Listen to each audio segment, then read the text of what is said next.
try to take the questions now. Please don't forget to put your city and state, or town, country, your initials, first and last, or your full name if you don't mind that as well. Jazakumullah khairan for following our rules.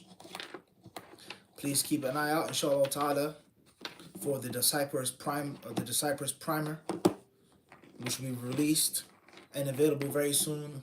It is available online as well, and the hard copy will be available very soon as well. The Disciples Primer, with regards to the basic ABCs, the fundamental, rudimentary 1, 2, 3s, 101s of Ilm al-Hadith for the 9 to 5 Muslim. Also, with regards to our Hadith Disciple summer program for the children, our virtual summer camp will be launched very soon. So you can sign up for that as well via our websites, HadithDiscipleShop.com. Jazakumullahu khairan for all of those who support the channels, who support us. May Allah bless each and every one of you.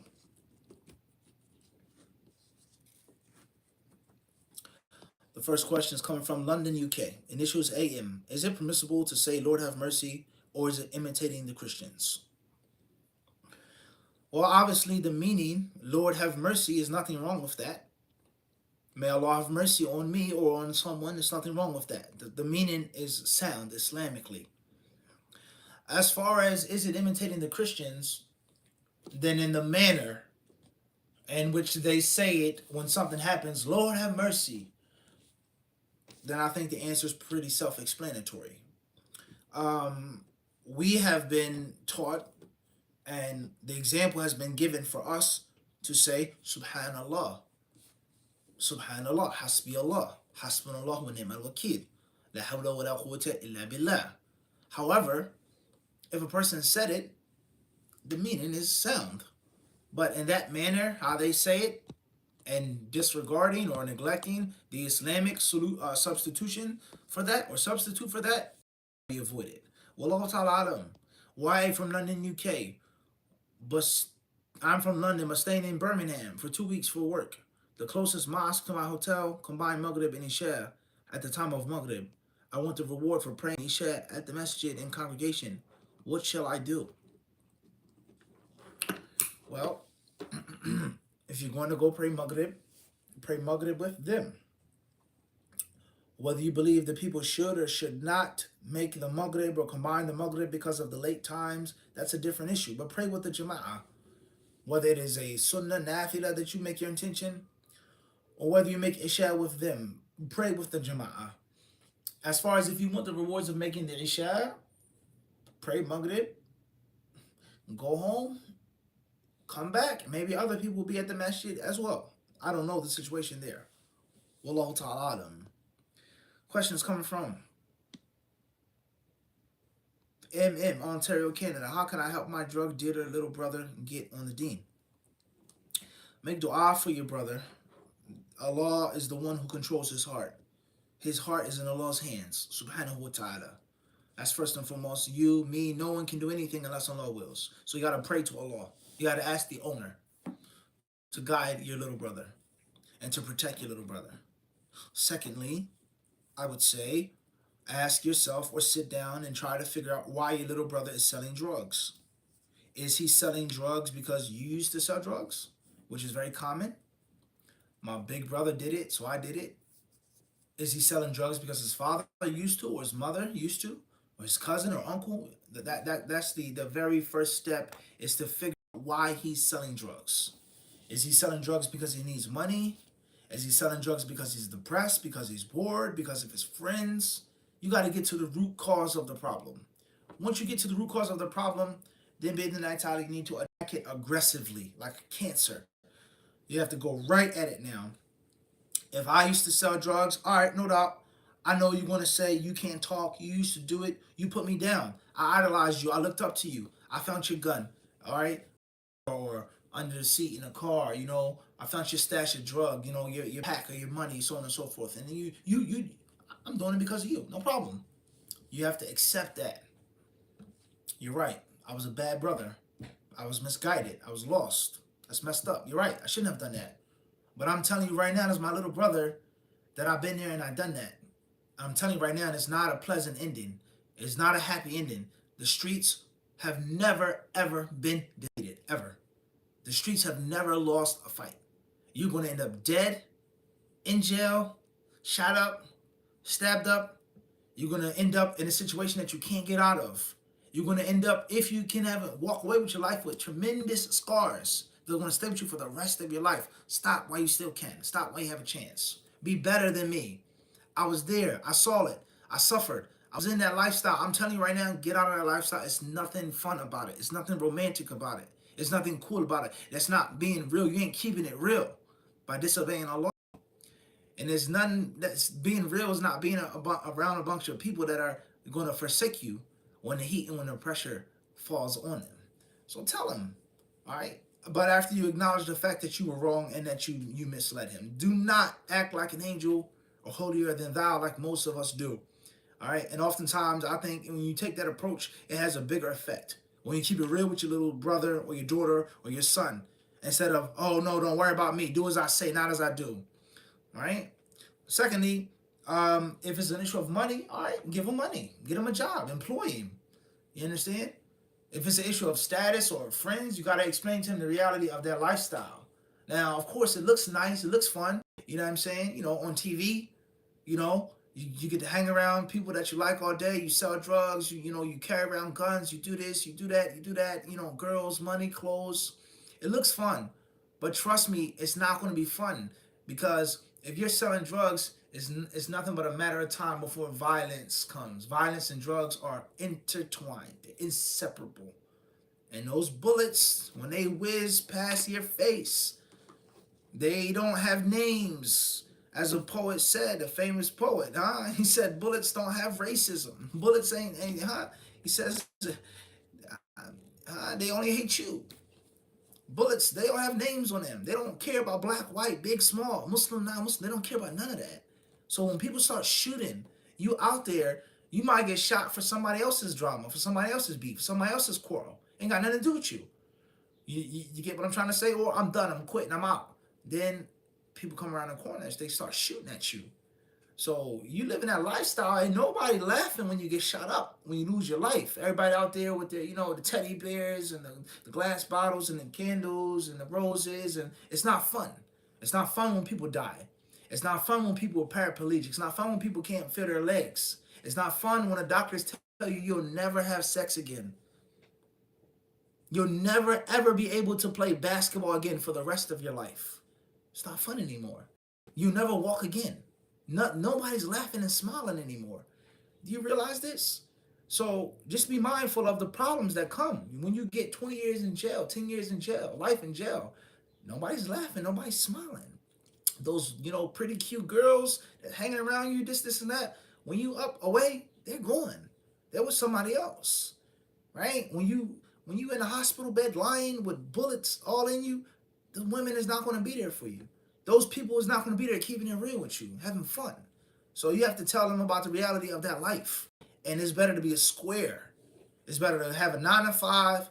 It's better to work at McDonald's or Tim Hortons. It's better to be a square and to work like a slave with a minimum wage paycheck with your freedom or with your health. And most importantly, with your iman, your Islam. You have to tell them that. But obviously, your little brother, like most of us, they may come from a society or a background in which, they're lost already. They're beyond reach, in which their lifestyle is idolized, it's romanticized, and like I said, it's corny, it's boring, it's, to do the right thing and to be righteous and to earn, so make dua for him and try to appeal to him and try to find out why he's selling those drugs, being the night either. And Allah subhanahu wa ta'ala surely knows best. There are other means as well. May Allah help you, little brother. May help all the young Muslims who are caught up. YA from London, UK. If I enter the shower with the intention of wudu, but don't make the wudu like usual, as not in the right order, but still cover all the areas, would my wudu be valid? As long as you made a proper wudu in the shower, the wudu is valid. Whether you implemented all of the sunnah acts, what's important is if you made a ghusl of janaba, or if you made a ghusl after your menstruation or postnatal bleeding, you have the proper niyyah. The water is in your mouth and your nose. You put the water over your whole entire body. You wiped your body. That includes the wudu. As far as if you just made a hygienic ghusl, then make sure that you have to make the specific wudu with the specific intention. And obviously, there are different ways of making wudu. Wallahu ta'ala alam. LT from Fairfax. Fairfax where? YA London, UK. If I marry a second wife, love my first wife with a tiny bit more, would I be punished for this? There is no prohibition of loving a wife more or less than another. It's a prohibition of being unjust or impartial with regards to the mathematical things, the money and the time. As far as the emotions and the feelings, the lust in your heart, you cannot control that. Last but not least, you aren't supposed to walk around and parade that you love this one more than the other, and she's more attractive and she's more beautiful and she's more pleasant and she doesn't stress you out and she brings you more bliss and so on and so on. You can't parade that, and which is publicly plain and open that you show favoritism to one without the other. But as far as your personal feelings in your heart, that's between you and yourself. Wallahu ta'ala alam. RC Newcastle, UK. What is the best way to support Hadith Disciple financially? Buying books, membership on YouTube. We want to support your work. Jazakallah khairan. There are many ways of supporting a Hadith Disciple. Obviously, you mentioned supporting Hadith Disciple financially. Talking about dua or volunteer services, so on and so forth. So there are ways in which you can donate. Of course, we provide services. We have our own merchandise. So you buy our merchandise, and of course, the books, bidnillahi ta'ala, beneficial knowledge for yourself, first and foremost, or for others that you wish to give the books to. That's a means of supporting us financially. The different classes, the different workshops that we have, which are many, that's a way of supporting us financially as well, bidnillahi ta'ala. All of that can be found on the websites with regards to PayPal, Patreon, with regards to GoFundMe, so on and so forth, the different ways of donating. Wallahu ta'ala, wa jazakumullahu khairan. Next question says,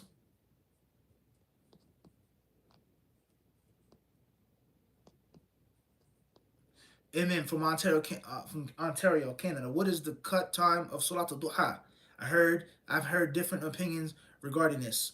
Salat al-Duha, obviously, is about, let's say, the time of the Eid, okay, with regards to after the sun has risen, 10 to 15 minutes after sunrise. And obviously, al-Duha is going to be, there's a time in which you aren't allowed to pray right before Salatul Dhuhr, when the sun reaches its middle. You're not allowed to pray at that time until the sun begins to lean and make its slow descent towards west. So that depends on your time zone. Wallahu ta'ala alam. Next question says,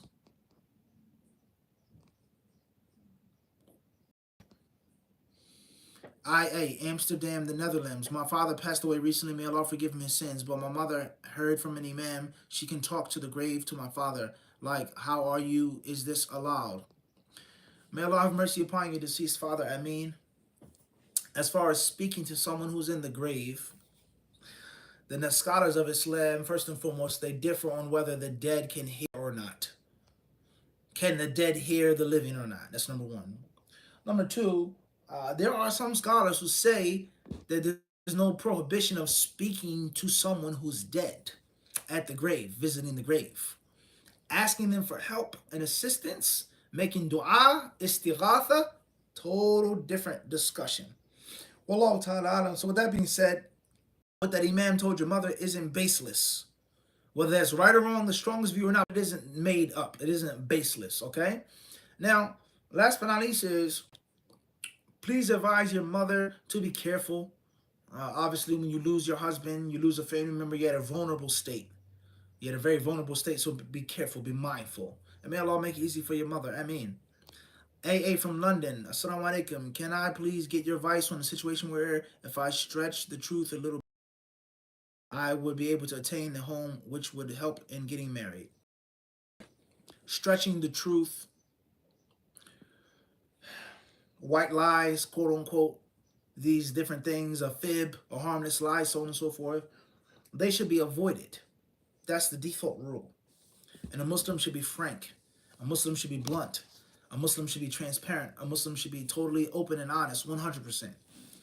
However, there may be a time in which a person may have to, you know, have a little bit of wiggle room or a little extra mustard on a sandwich. Not too much, but just a little extra sometimes for major harm to be, removed from him, or hatta tahqiq maslaha, a major benefit that's going to help him further his deen, right? So you have to use your discretion, you have to use your prudence on that. You have to figure it out yourself. But for argument's sake, there could be a time in which a Muslim has to, you know what I mean? It's possible. Allah Ta'ala Alam. The scholars of Islam, they've spoken on this. They've explained this. Allah Ta'ala Alam. Moving forward.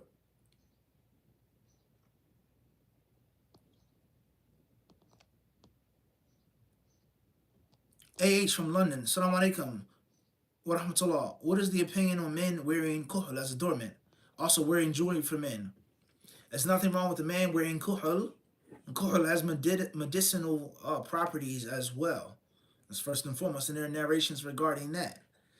As far as a man wearing jewelry, certain pieces of jewelry are lawful, such as a ring or rings, whether it's a pinky ring or other fingers, right? Okay, narrations with regards to a man having a decorative sword, the hilt of his sword, right? The handle of your sword having some type of silver on it, or some may even say small amounts of gold, okay? Different types of embroidery on a garment, right? Some narrations, some scholars say even some small amounts of gold in an embroidery. So there are certain things that a man is allowed to of jewelry and of adornment, and of course there are other things which he is prohibited from. What's important is the material, solid gold versus silver versus white gold or versus gold plated, the material of the jewelry. Secondly, is the amount of the jewelry and the style of the jewelry. A man shouldn't have 50 million pieces of jewelry all over his body, right? But if he had a couple pieces here and there, khairan. And that which is in Quran and Sunnah that's prohibited is prohibited. And that which is not prohibited in Quran and Sunnah is not prohibited, regardless of a person's culture. That's a long discussion. Can a man wear a chain or not? Right? Can a man wear an earring or not? That's a long discussion. Is it imitating a woman? This long discussion, right? Many brothers have asked me, yo, man, I had a Cuban links, you know what I'm saying? Bling chain. And the brothers in the match, they said I can't wear it. They said it's haram, right? What's the proof? Ask the brother why you can't wear Cuban links chains. Ask him. Brother said, yeah, he said, well, I see you with your rings on, I had iced out pinky rings, and the brothers in the masjid, they told me that's haram, it's extremism, it's following the dunya, I can't have it. He says, I got rid of all my pinky rings. I gave them away. I said, that was your fault. You should have contacted me first. Wallahu ta'ala alam. Moving forward. Next question says,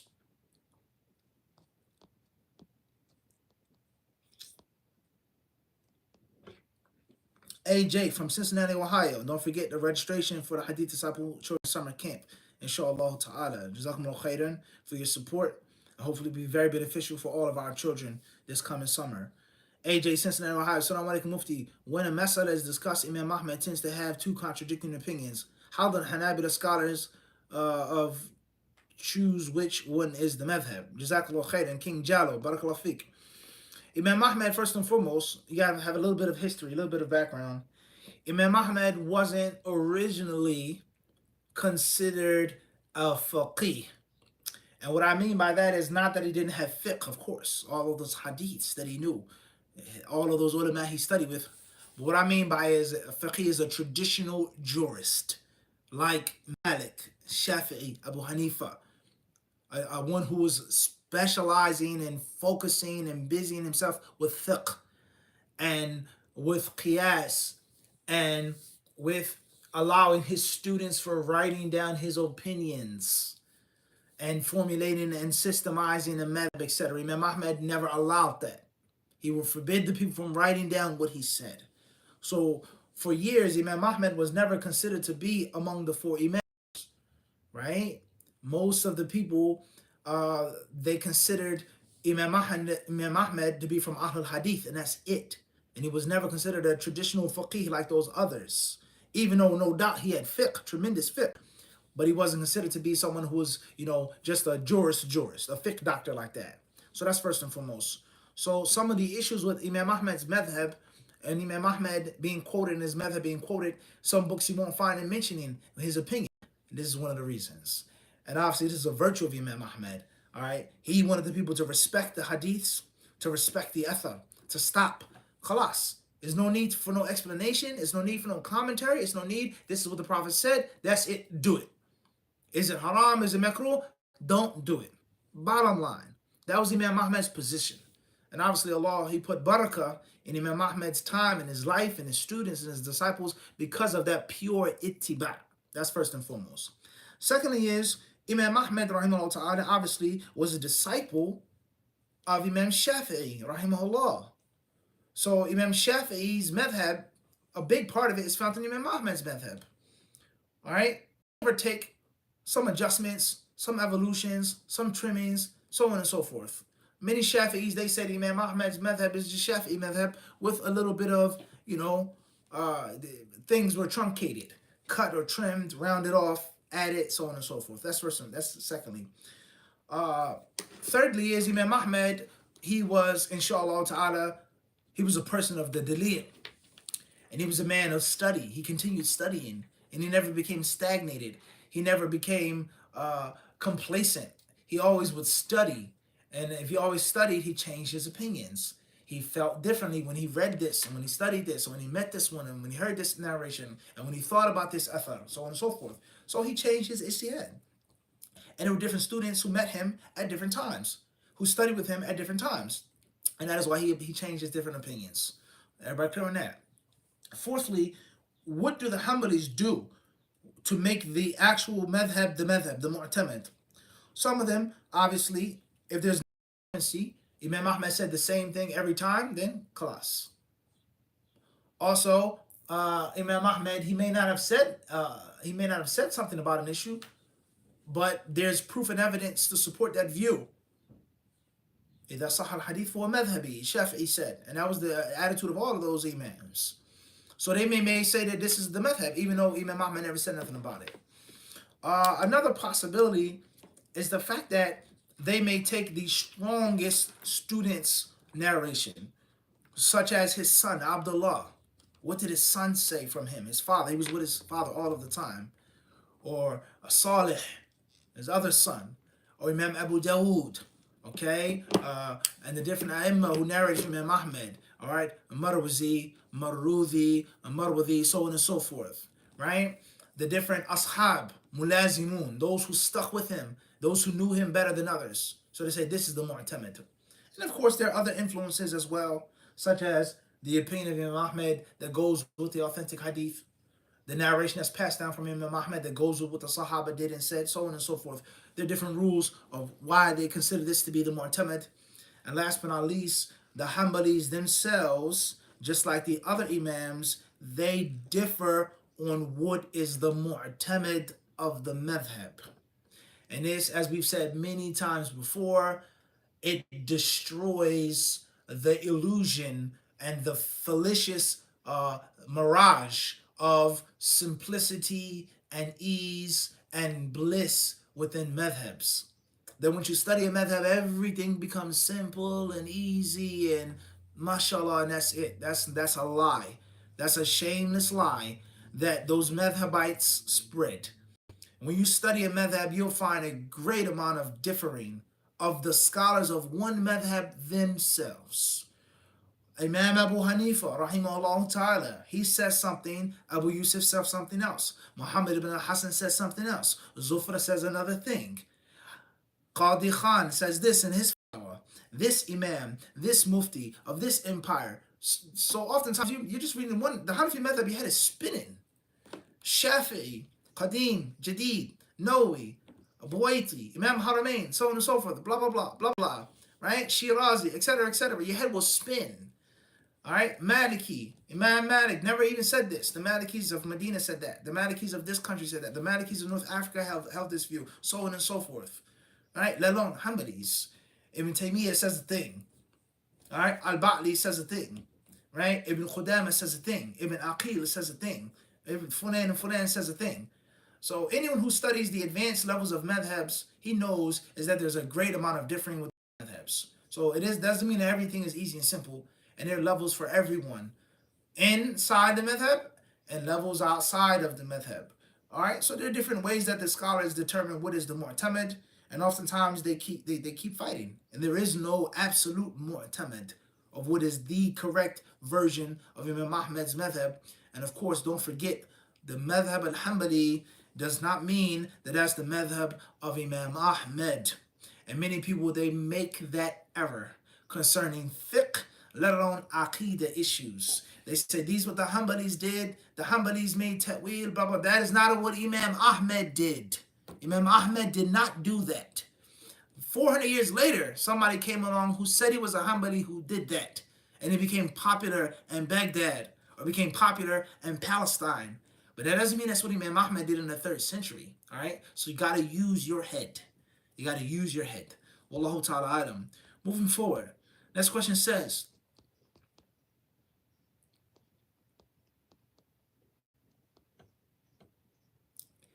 i.e. Amsterdam, the Netherlands, how to deal with sisters and wife troubles.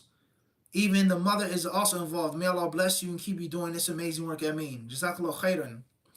Adina nasiha, you got to give advice to everybody. You know, sometimes you just got to mind your business.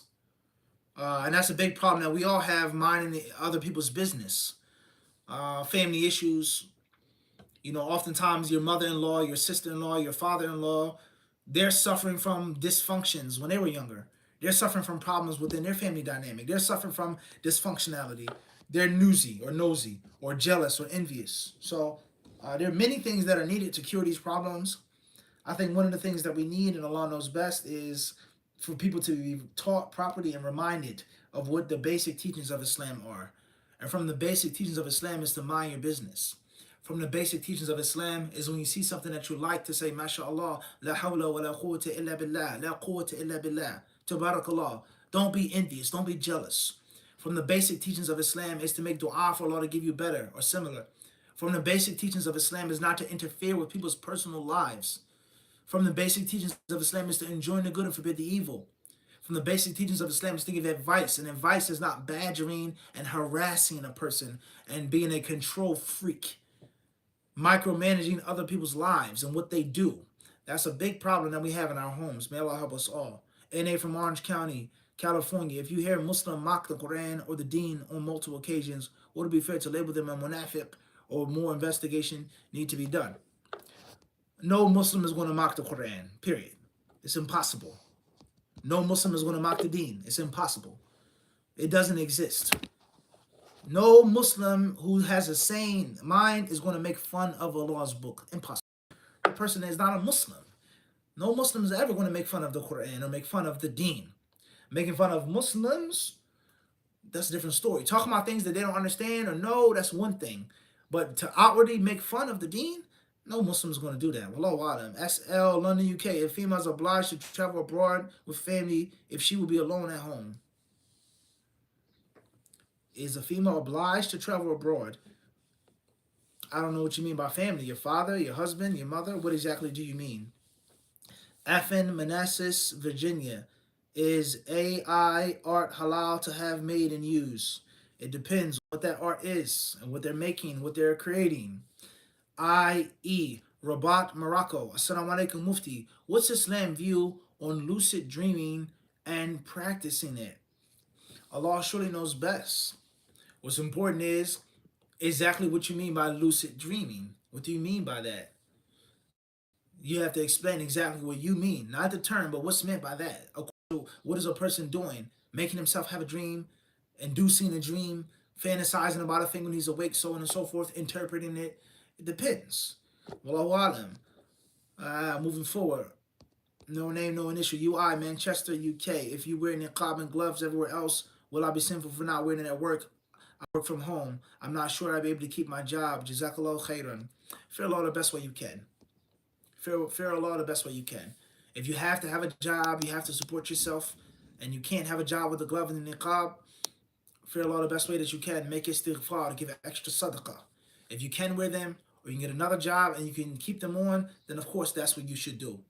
Wallahu ta'ala alam. J.A. West Bromwich, UK. If we live in a place where a parent very loudly backbites and we can hear from the next room over, what do we do? Plus, what do we do if we are guests at there and there's ghiba? You enjoin the good and you forbid the evil. You enjoin the good and you forbid the evil. Bottom line. If they like it, if they're offended, that's your duty. YA Manchester, what length should the thobe be worn to? Is the hadith that mentions half of the calf specific to the izar, or does it cover the thobe too? That's your personal choice. If you want to have your thobe at the middle of your calf or the middle of your shank, tayyib. If you want to have it just above your ankles, tayyib. A little bit above the ankles, but not super high up at the middle of the shank, that's fine. What's important is the strongest view, and we have classes and lessons on the channel explaining this in detail, is that it is unlawful for men to practice isbal, with or without pride. A Muslim man cannot have his pants, his izar, his thobe beneath the ball of his ankle. It is haram, and it's a major sin. That is the strongest view from among the people of knowledge. That's first and foremost. So anything above the ball of the ankle is an option. All right? Of course, the virtue, izratul mu'min, the hadith states, the izar of the believer is the middle of his shank. That applies to an izar or a thobe. It isn't specific to an izar, and the people during that time, they wore izars. That was their main dress, along with other things that they wore as well. So if you want to have it at your shin, that's fine. And if you want to have it lower than that, that's fine, but not beneath the ball of the ankle. Wallahu ta'ala alam. A in Manchester, UK. Assalamu alaikum. Is Bidayah wa Nihaya a must? Which version would you recommend? What's the difference between this and Sir Alam and Nubala? Which print of Majmu' al-Fatawa is worthy? Jazakallahu khairan. Bidayah wa Nihaya of Ibn Kathir rahimahullah ta'ala in general is a must with regards to a student of knowledge who had to have a complete library, a student of history. No doubt about that. Okay? And Bidayah wa Nihaya mentions many things. All right, from the seerah and other than that, the lives of the great imams, the Sahaba, the wars, the conquests, etc. So technically, yes. There are different versions, different prints.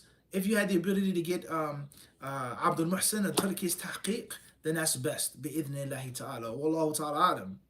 Maybe there's a newer version that's out that's more thorough than that. In my day, that was the best edited version of the book. Wallahu ta'ala alam. As far as what's the difference between that and Siyar Alam and Nubala? Siyar Alam and Nubala, of course, there are going to be similarities between that and Bidayah, books on history. But Siyar is dealing with the tabaqat, the different levels of those ulama and those muhaddithin. But of course, there are going to be similarities. Ibn Kathir and al-Dhahabi, they have their own unique styles as well. It's like, beef and lamb, or lamb and goat. Similar, it's red meat, but it's unique taste. All right? And as far as Majmu' al-Fatawa, they're different prints. They reprinted it, of course, more than once. I have some of the older versions. Those are the ones that I prefer. Okay, printed in Saudi. Okay, the older versions. They have the newer ones, the Mujamma, different newer editions. Kullu khair. Kullu khair. Wallahu ta'ala alam. AJ from Luxembourg. Assalamu alaikum, Sheikh. Is it normal to feel very tired after ruqyah? Well, you may feel tired with regards to it may be physically strenuous, or you being exhausted in an inexplainable or inexplicable manner may be a sign of something as well. So you have to make sure you're dealing with a skilled raqi who has experience, and of course who has the correct aqidah and the correct practice. But in general, it may be tired, whether that ruqyah was successful or not, whatever you're making ruqyah from. Whether it's jinn or sihr or mess, it depends on exactly what it is. Wallahu alam. Next question says, K.A. from Manchester, UK. For someone who's incredibly poor, cannot work, and needs to raise money for their hungry children in Nigeria, what is the etiquette of them begging for money? Don't humiliate yourself. Beg if there's need, and do not annoy those whom you are begging. Wallahu ta'ala. Those are the three conditions for the permissibility of begging for money, mentioned by Nawawi, rahimahullah. Abdullah, Germany, near Cologne. Abdullah, can you please put your last name or your last initials? Jazakallahu khairan. The way we can answer your question, Abdullah from Cologne, Germany. Jazakallahu khairan. KA, Manchester, UK. Barakallahu fikum, Sheikh. Is it an innovation to say Allahumma salli ala Muhammad to ward off evil eye when you see something beautiful? When you see something beautiful, you mention Allah's name. There are some things that are more specific than others. But the general point is to remember Allah. Say Allah's name. Wallahu ta'ala alam. AG, Austin, Texas. May Allah preserve you and increase your knowledge, Sheikh. What are the conditions of commanding good and forbidding the evil? Well, in general, you have to know what you're commanding, know what you're forbidding. You have to have the knowledge that it's evil or good. Secondly, that you aren't to cause a greater harm. Thirdly, you have to be mindful of the situation. There's no need to have too many conditions in which we totally water down and shave off the enjoying the good and forbidding the evil. Khalas. There's never a time in which you're enjoying the good, forbid the because, and maybe a harm and la. But at the same time, it doesn't mean that you just do things recklessly. Wallahu ta'ala alam. Questions come from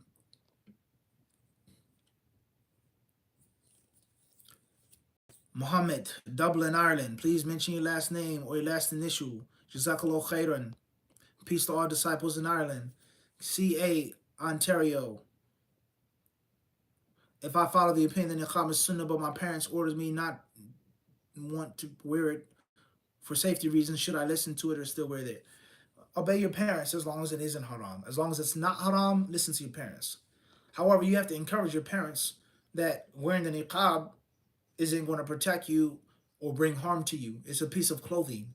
Allah is the protector, subhanahu wa ta'ala. Anta Mawlana. Allah is our Mawla. Nobody else. No harm is going to come to you unless Allah wills it for you. All right? Make dua for your parents. Be kind to them. Okay? You know, they're products of their environment, what they've been through in life. Make dua for them. Try to encourage them. Try to explain to them. Allahu Alam. SL on UK, how do we navigate toxic workplace where people backstab and throw each other under the bus? How does a Muslim deal with them, especially if you feel they can target you because of your deen? We say in America, stick and move. Like boxing. You jab and you keep moving. You don't get caught up. You don't allow people to hug you and grab you and headbutt you and elbow you and knee you and bite your ear. In boxing, you stick and move. You jab and you footwork. Jab and footwork. Jab and footwork. Clockwise, counterclockwise. Cut the ring off. Lateral movement. Jab, stick and move, stick and move. Keep it going. Good morning. How you guys doing? Hey, all right. How's it going? All right. You saw the game last night, blah, blah, blah. Keep it moving. Off to your cubicle. Stick and move. You don't sit around and just chitter chat with them at the coffee, station or the vending machine while they backbite people and slander people. Stick and move. If they're next to your cubicle, whatever, you have to act like you don't hear them. Ignore them. Zone out. Or interrupt them with something that's, beneficial to stop them from that. Stick and move. Don't get caught up in it. Never get stuck on a glue trap. KA, Manchester, UK. Jazakallah khairan, Sheikh. Is it from bad manners to ask a question about a situation which you fear may happen in the future but has not happened to you? You should avoid it. Avoid it, inshallah ta'ala, unless you actually have to. JA, West Bromwich, UK. How to forbid evil when it comes towards a parent. Be kind, be respectful, but at the same time, if you truly love them, enjoy the good and forbid the evil. MZZ, Muhammad, Dublin, Ireland. How to deal with anxiety before a big exam at university. Jazakallah khairan. You got to read the Quran. And I would say, in general, read the chapter of Yusuf, alayhi salatu wasalam. Read all of the things that Yusuf went through, the trials and the tribulations that he went through, and how Allah saved him and protected him and gave him success and prosperity in the end. All right? Nothing is going to happen unless Allah wills. You're not going to get a 90, 95, or 100, or an F unless Allah wills it. So it's no point in you trying to kill yourself over something that's already a qadr. All you're doing is just executing and playing out what Allah has already made. So study well, prepare, take a deep breath, Bismillah, breathe well, calm yourself down, slow your mind down, and allow what you studied to come out. If you read well, if you studied, if you prepared well, don't worry. As far as if you didn't study, then that's a different story. You should be scared. If you studied at the last minute, you crashed, you should be afraid. But if you studied properly, Bismillah. Don't worry about it. Put your trust in Allah subhanahu wa ta'ala, take breaths, move forward, and you'll get the grade that Allah wants you to get. AG from Austin, Texas. Can Nawaqid al-Islam be problematic for beginners to study? Not necessarily. In general, there are things that people do and say that take them outside of Islam. The basics of it. You don't have to go into the details of it. AR, near Cologne, Germany. Which view is stronger in your opinion? Istimna being haram or makruh? I don't know what I find stronger. For sure, the scholars of Islam have differed on the rulings of masturbation. Is it lawful or unlawful? They've differed on that. That's the fact. From of the Salaf on down. Can a man or woman masturbate or not? What's important is, in 2023, I don't know everything. I don't know much. Most things I'm ignorant of. But the little that I do know, I think it's safe to assume that most people in 2023 don't just masturbate, just masturbating, but they're masturbating looking at pornography or listening to pornography, or they're masturbating fantasizing about zina. Obviously, that's haram. So I don't think that it's separated and isolated anymore. It's like, for example, it's like, smoking shisha, hookah, right? Is it haram? Is it makruh? Somebody may say it's haram, somebody may say it's makruh. But when you're sitting at the shisha bar, the hookah spot, the hookah club or bar, whatever the case may be, are the people getting up to pray? Are they stopping, putting down that long snake pipe to pray? Or that water thingy to bong or whatever to pray? Are they? Are they sitting in that shisha bar talking about Allah and His Messenger? Or are they backbiting, laughing, joking, wasting time? Are they sitting in that shisha bar, men and women separate, so on and so forth? You get the point I'm trying to make? Is that the act, for argument's sake, that it's not haram, in most cases it is accompanied by things that are haram. So you have your answer. All right. So for argument's sake, a person said, I have to masturbate. I can't get married. I can't fast. I have high sexual desires. This backed up semen in my body is toxic. It's harmful to me. I have to release it. It's better than making zina. For argument's sake. But in 2023, you're masturbating looking at something haram, thinking about something haram. All right. So that's a problem. All right. So therefore, one should avoid masturbation, period. He should avoid it. He should stay away from it, especially in our days and times in which internet pornography is a worldwide epidemic. We're talking millions of people around the world that are full blown, la hawla wa la quwwata illa billah, hasbunallah wa ni'mal wakil. They are fully blown, addicted to it. So that's a problem. And Allah's help is sought. Wallahu ta'ala alam. If you do take the opinion that it isn't haram, it's just makruh, make sure that it's not accompanied by those other things. Understand? My personal opinion on the matter is insignificant. MS from Gatineau, Canada. Should we start teaching kids Quran memorization or tafsir first, or both? Salam. Alaykum salam wa rahmatullah. Start off with the memorization of the Quran and teach them the basic teachings. AM. Schenectady, New York. Assalamu alaikum. Are those rings that you wear for sale? No, they are not. These are a few old rings in my personal collection. I don't have any rings for sale at the moment. Jazakallahu khairan. Allah bless you. Assalamu alaikum. ON, New York, New York. What is the ruling on property? Example, books of knowledge purchased with haram wealth and knowledge obtained using haram wealth. Well, you can't turn back the hands of time. If you learned something through haram, you can't get rid of the knowledge, right? As far as the property, then the closest thing to piety is to do away with it. Give it away. Donate it. Remove yourself from it. Wallahu ta'ala alam, if it's not a major harm upon you. AR, London, England. Assalamu alaikum, Sheikh. What is the ruling regarding a male having a hospital appointment requiring some physical touching with a female nurse? Vice versa. Hayakallah, jazakallah khairan. Alaikum salam wa rahmatullahi wa barakatuh. Wa jazaka, Allah hayyik. If it's a necessity, you have no choice. If it isn't a necessity, but it is a major need, sometimes you have no choice. And of course, we have to take into consideration with regards to the modern fiqh, homosexuality. This is a serious question now. I'm going to the hospital. I have the choice of having a homo nurse, a homo doctor touching me, or a female doctor. Which would you choose? This is a serious question now. If you out there H-Rap, you watching, which one would you choose, Yahi? Would you rather have a straight, and obviously you don't necessarily know if the female is straight, but obviously she's a woman. Even if she's a lesbian, she's still a woman or female, whatever they wouldn't call themselves today. All right? Would you rather have a normal looking woman, she doesn't appear that she's gay, touching you, wherever she's touching you, or a man who's clearly either he's a homosexual, if he's not a homosexual, he had a lot of sugar in his tank, too much, and which his hand is broken, like this, dangling, talking like a woman, switching, shaking his hips like a woman. What would you choose? So you're stuck between a rock and a hard place, right? So you have to pick the lesser of the two evils. Wallahu ta'ala alam. Questions coming from AM, Manchester, UK. Is it said that Sun Tzu's supreme excellence consists in breaking the enemy's resistance without fighting? Could you explain how this can be applied practically? Jazakallah khairan. Excellent question. I believe one version of the translation says the acme of excellence. And you mentioned the supreme excellence. Give or take, same thing. Well, obviously, you got to understand that Sun Tzu's book has many influences in it or on it. From those influences, without a doubt, is Taoism. It's Taoism. Was Sun Tzu a Taoist or not?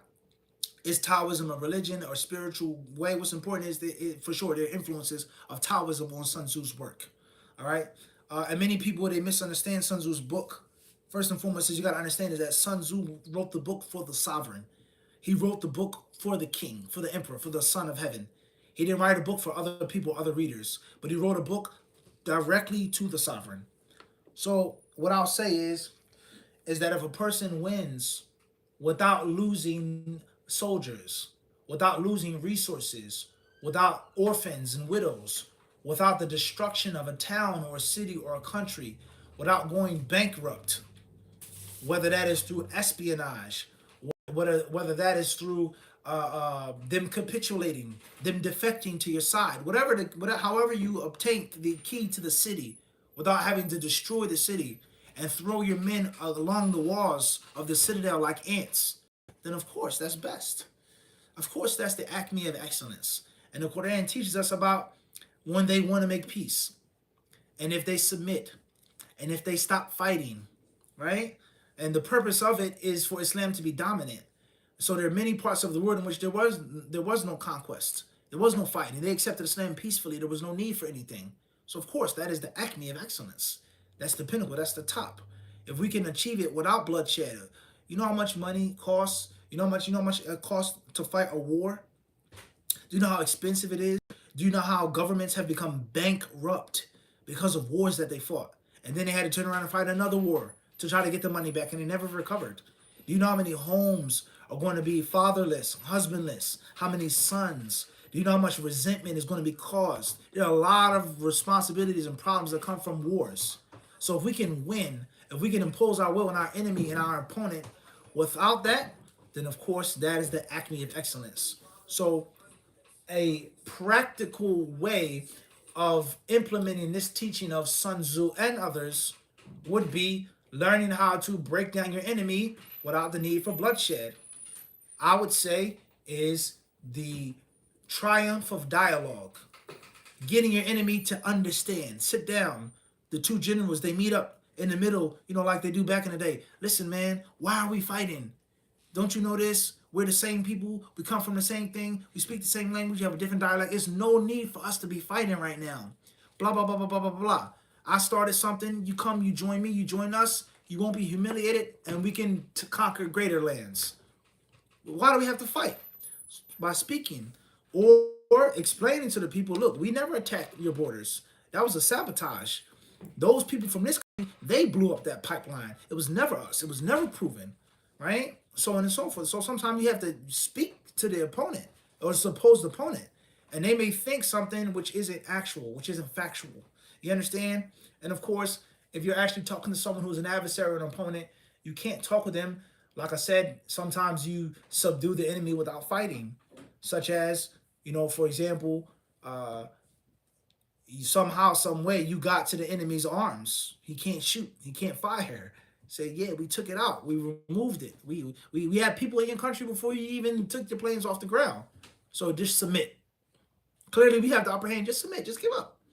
All right. So these are some practical examples. Allah surely knows the best. We'll stop here today, guys. Jazakumullah khairan for everyone tuning in, everyone watching. If we didn't get to your question, then we'll try to get to your question another time. Inshallah ta'ala, barakallahu fikum. Allah surely knows best, and with him is all success. Assalamu alaikum wa rahmatullahi ta'ala wa barakatuh.